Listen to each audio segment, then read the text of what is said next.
बिस्मिल्लाहिर्रहमानिर्रहीम। अस्सलाम वालेकुम फर्स्ट ईयर।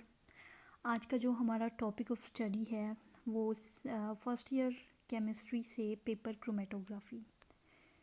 पेपर क्रोमेटोग्राफी होता क्या है?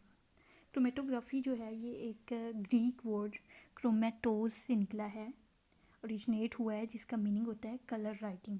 अब इसको क्रोमेटोज या कलर राइटिंग ही क्यों कहा जाता है? क्योंकि पुराने ज़माने में इस क्रोमेटोग्राफिक मेथड को यूज़ करके डिफरेंट कलर के जो मिक्सचर होता है उसके डिफरेंट कलर्स को या उसके कंपोनेंट्स को सेपरेट किया जाता था।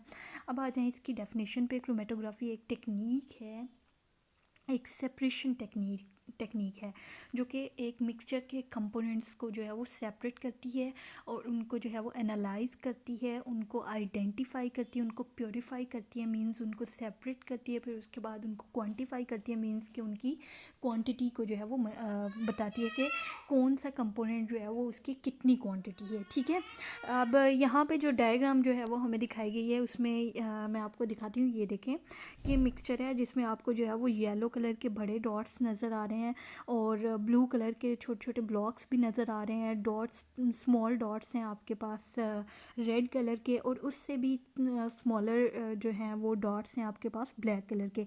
यानी कि 4 चीज़ों का जो है ये मिक्सचर है, या फिर अदर वर्ड्स में, अदर लैंग्वेज में हम कह सकते हैं कि 4 कंपोनेंट्स का ये मिक्सचर है। क्रोमेटोग्राफिक डेफिनेशन जो है वो इस डायग्राम से एक्सप्लेन करते हैं कि ये मिक्सचर है, मिक्सचर को की सेपरेशन होती है। ठीक है, उसके कंपोनेंट्स को जो है वो क्रोमेटोग्राफिक मेथड से सेपरेट कर दिया गया। ठीक है, येलो बड़े वाले डॉट्स को जो है वो अलग, स्मॉलर डॉट्स को और स्मॉलेस्ट डॉट्स को अलहदा कर दिया और ब्लॉक्स भी अलहदा हो गए हैं।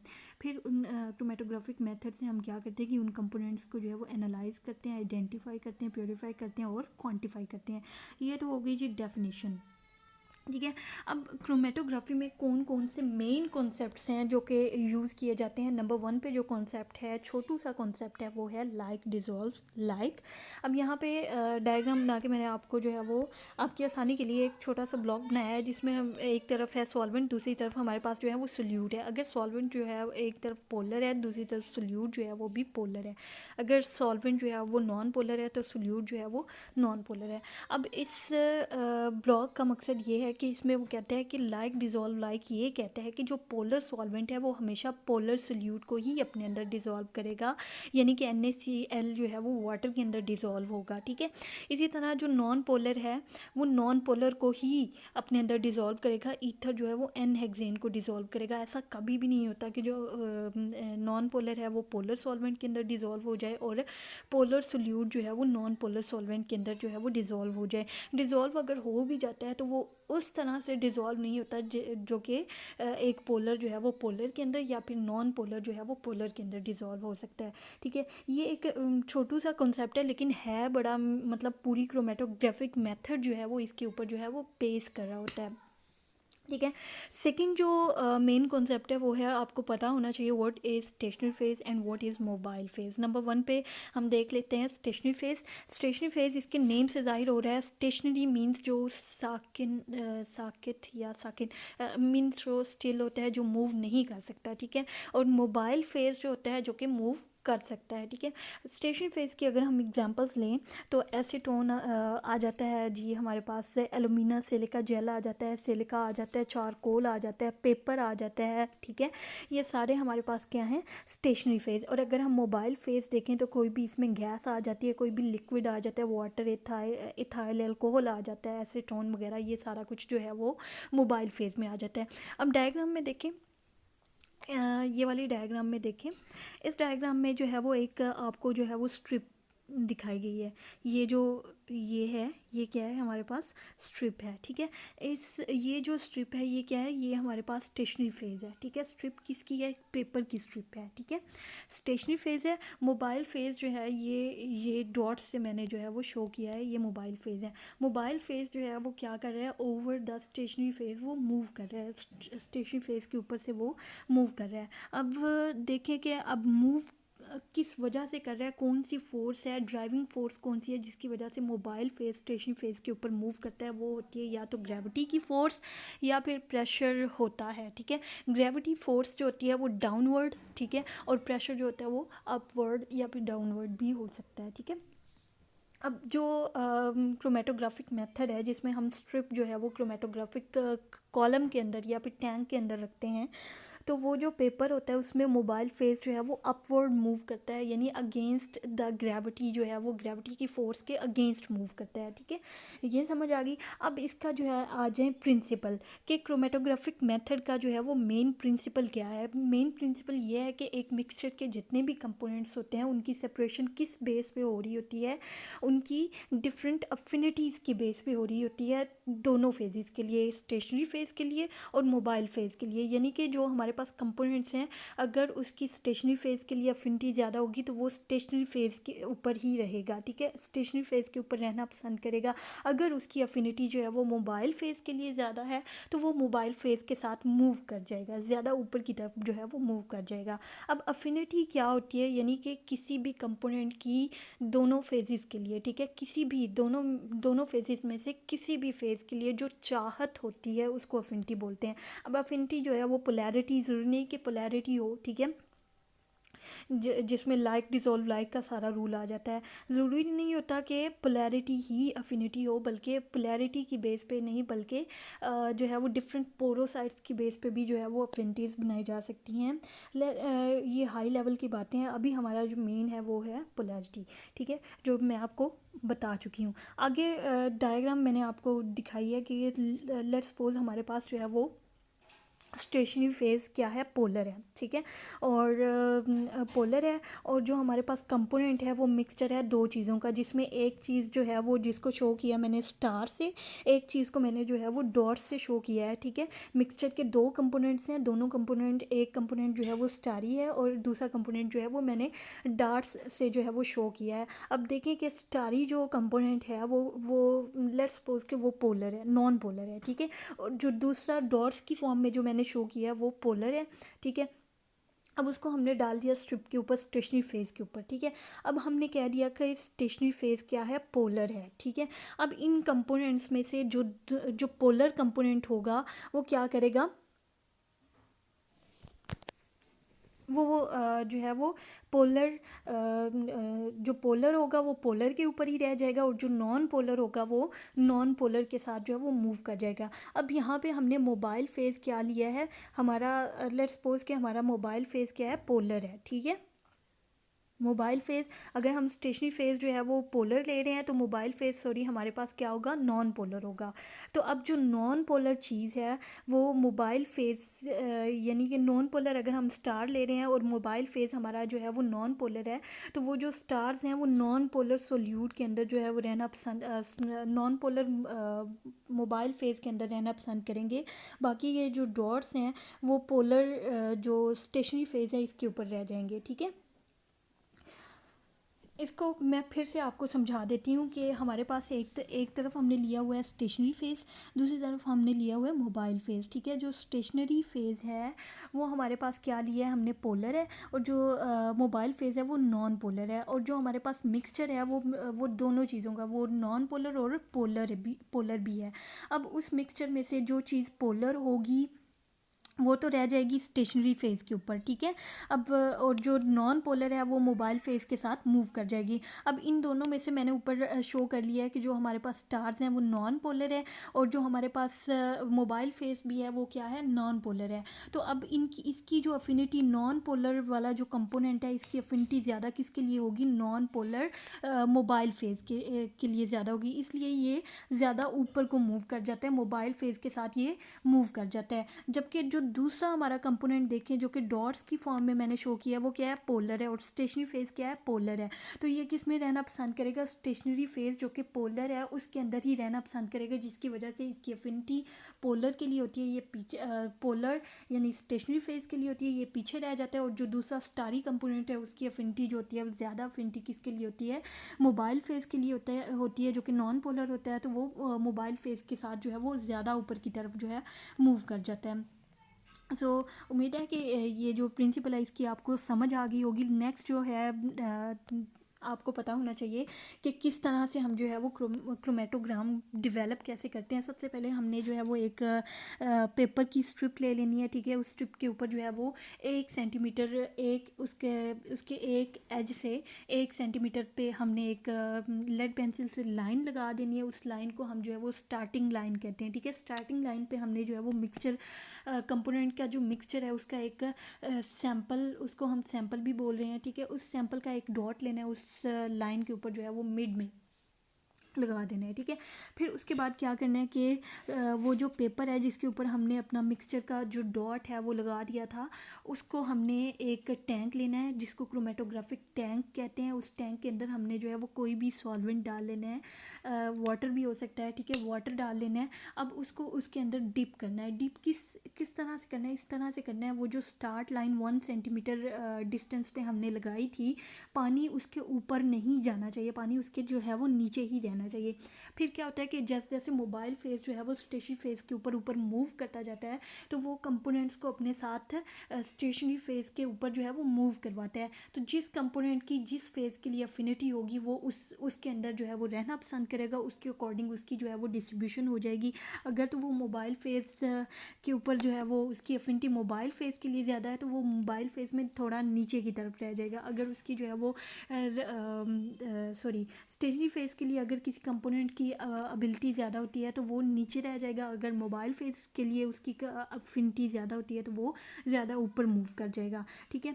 अब कुछ देर हमने उसको ऐसे ही डिप रखना है, और जैसे ही हमारे पास जो है वो कंपोनेंट्स सेपरेट हो जाएंगे और वो मूव कर जाएंगे स्ट्रिप के ऊपर, उसके दूसरे एज से तकरीबन 2 सेंटीमीटर बिलो रह जाएंगे, तो उसको जो है वो हमने रिमूव कर लेना है। रिमूव करने के बाद उसको जो है वो हमने ड्राई कर लेना है उस स्ट्रिप को। अब ये देखिए जिस तरह मैंने अप्लाई किया है, ये डिफरेंट कंपोनेंट्स हैं, ठीक है। उनको मैंने अलग-अलग भी लगा सकते हैं, या फिर इंक, छोटी क्लासेस में आपको जो है वो एक इंक का सॉल्यूशन बना के दिया जाता है। डिफरेंट कलर्स की रेड, ब्लू, ब्लैक इंक होती है, उसको जो है वो डिज़ोल्व कर दिया जाता है, ठीक है। एक दूसरे के अंदर जो है वो मिक्स कर देते हैं। मिक्स करने के बाद जो है वो एक सॉल्यूशन सा बन जाता है जिसके अंदर तीनों कंपोनेंट्स होते हैं, और फिर उनकी जो है वो सेपरेशन होती है। उस तरह भी आप कर सकते हैं, इस तरह भी आप कर सकते हैं कि डिफरेंट कंपोनेंट्स को अलग-अलग आप जो है वो डॉट की फॉर्म में उसके ऊपर जो है वो इंसर्ट कर दें, और इस तरह जो है वो अपनी एफिनिटीज़ की बेस पे वो अलग-अलग होते जाएंगे, ठीक है। अब ये देखें, ये मिक्सचर है। मिक्सचर में जो हमारे पास ब्लू कंपोनेंट है इसकी एफिनिटी जो है वो स्टेशनरी फेस के लिए ज़्यादा थी, इसलिए ये ज़्यादा नीचे की तरफ मूव कर गया है। इसी तरह अगर हम जो है वो ब्लैक डॉट्स को देखें, इसकी थोड़ी सी उससे भी कम अफिनिटी थी स्टेशनरी फेस के लिए, ठीक है, और वो थोड़ा ऊपर की तरफ मूव कर दिया। और इसकी रेड की देखें, रेड की जो अफिनिटी थी वो मोबाइल फेस के लिए थी, और मोबाइल फेस के लिए जो है वो इतनी ज़्यादा नहीं थी जितनी कि येलो वाले डॉट्स की थी, इसलिए येलो वाले डॉट्स जो होते हैं वो रेड वाले डॉट्स से ज़्यादा ऊपर मूव कर गए। ये अफिनिटीज़ का, उम्मीद है कि अब जो अफिनिटी का जो कॉन्सेप्ट है आपको जो है वो समझ आ गया होगा, ठीक है। इस डायग्राम से मज़ीद आपका जो है वो क्लियर हो गया है, ठीक है। इस तरह से ये जो है वो मूव कर जाते हैं, ओके। सेपरेशन हो जाती है, ये क्रोमेटोग्राम्स आ जाते हैं। ड्राई करने के बाद जो स्ट्रिप्स हमें हासिल होती हैं जिनके ऊपर जो है वो डिफरेंट कलर्स सेपरेट हुए हुए होते हैं, कंपोनेंट्स जो होते हैं उनको हम क्रोमेटोग्राम बोलते हैं, ठीक है, हो गया। आगे जो हमने मेन आपकी बुक के अंदर दिया गया है वो है डिस्ट्रीब्यूशन कोएफिशिएंट। डिस्ट्रीब्यूशन कोएफिशिएंट असल में क्या है? ये रेशो है, ठीक है। रेशो है किस चीज़ की? कंसंट्रेशन ऑफ द कंपोनेंट, के कंपोनेंट की कंसंट्रेशन जो है वो मोबाइल फेज़ में कितनी है और कंसंट्रेशन ऑफ कंपोनेंट जो है वो स्टेशनरी फेज़ में कितनी है। उन दोनों की जो रेशोज़ होती हैं उसको हम जो है वो के बोलते हैं, के यानी डिस्ट्रीब्यूशन कोएफिशिएंट, ठीक है। अब अगर के की वैल्यू हमें पता चल जाती है तो उसकी जो है वो दो पॉसिबिलिटीज़ होती हैं। अगर तो के की वैल्यू जो होती है, the component with the greater value of the के, वो कंपोनेंट जिसकी के की वैल्यू ज़्यादा होगी वो मोबाइल फेस के लिए मोबाइल फेस के अंदर जो है वो रहेगा और स्टेशनरी फेज के ऊपर से जो है वो क्विकली पास कर जाएगा। यानी जिसकी के की वैल्यू ज़्यादा होगी उसकी मोबाइल फेज़ के लिए अफिनिटी ज़्यादा होगी और वो मोबाइल फेज़ के साथ भाग जाएगा स्टेशनरी फेज़ को छोड़ के, ठीक है। और जिस कंपोनेंट की के की वैल्यू जो होती है वो कम होती है, उसकी अफिनिटी जो है वो स्टेशनरी फेज़ के लिए ज़्यादा होती है, वो मोबाइल फेज़ के साथ जो है वो अपने स्टेशनरी फेज़ को छोड़ के नहीं भागेगा, वो स्टेशनरी फेज़ के ऊपर ही रहेगा। आगे आ जाएंगी, हमारे पास जो है वो दो टाइप्स हैं। एक होती है क्रोमेटोग्राफी की, दो टाइप्स हैं। नंबर 1 पे हमारे पास जो है वो एड्सॉर्प्शन क्रोमेटोग्राफी है और नंबर 2 पे हमारे पास जो है वो पार्टीशन क्रोमेटोग्राफी है। ये जो टाइप्स हैं ये बेस करती हैं स्टेशनरी फेज़ इसमें कौन सा है और इसमें मोबाइल फेज़ कौन सा है। अगर हम एड्सॉर्प्शन क्रोमेटोग्राफी ले लें तो एड्सॉर्प्शन मीन्स कि एक चीज़ जो है वो सॉलिड है, ठीक है, और दूसरी चीज़ जो है वो लिक्विड है। मोबाइल फेज़ तो हमेशा लिक्विड ही होगा, ठीक है। बात आ जाती है स्टेशनरी फेज़ की। अब जो एड्सॉर्प्शन है इसमें हमारे पास जो स्टेशनरी फेज़ होता है वो क्या होता है, वो सॉलिड होता है और मोबाइल फेज़ क्या होता है, लिक्विड होता है, लिक्विड या फिर गैस होती है। और पार्टीशन क्रोमेटोग्राफी जिसमें हमारे पास स्टेशनरी फेज़ जो होता है वो लिक्विड होता है और जो मोबाइल फेज़ होता है वो लिक्विड या फिर गैस हो सकती है। एड्सॉर्प्शन क्रोमेटोग्राफी में देखें, a substance leaves the mobile phase to become adsorbed on the surface of the solid stationary phase. इसमें जो कंपोनेंट होता है वो क्या होता है कि जो स्टेशनरी फेज़ जो सॉलिड होता है उसकी सरफेस के ऊपर क्या हो जाता है, एड्सॉर्ब हो जाता है, जिसकी वजह से इसको एड्सॉर्प्शन क्रोमेटोग्राफी कहते हैं। और पार्टीशन में क्या होता है, the substance being separated are distributed throughout between the stationary and the mobile phase. और वो क्या हो जाते हैं, वो सेपरेट हो जाते हैं, कुछ मोबाइल फेज़ के अंदर रह जाते हैं और कुछ जो होते हैं वो कंपोनेंट्स स्टेशनरी फेज़ के अंदर रह जाते हैं। यानी इसमें कंपोनेंट्स की क्या हो जाती है, पार्टीशन हो जाती है, इसलिए इसको क्या बोलते हैं, पार्टीशन क्रोमेटोग्राफी। यानी कि एड्सॉर्प्शन के अंदर क्या हुआ, वो सॉलिड कंपोनेंट्स जो हैं वो एड्सॉर्ब हो गए उसकी सरफेस के ऊपर, ठीक है, सॉलिड की सरफेस के ऊपर। इसमें क्या होगा, कंपोनेंट्स सेपरेट हो गए डिफरेंट लिक्विड्स के अंदर, ठीक है। इसमें एड्सॉर्प्शन की जो एग्जांपल्स यहाँ पे दी हैं, column chromatography, thin layer chromatography, gas solid chromatography. ये जो column, thin layer, gas solid chromatography जो है ये हाई लेवल की चीज़ें हैं, ठीक है। पेपर क्रोमेटोग्राफी और गैस लिक्विड क्रोमेटोग्राफी जो है ये हमारे पास पार्टीशन क्रोमेटोग्राफी है।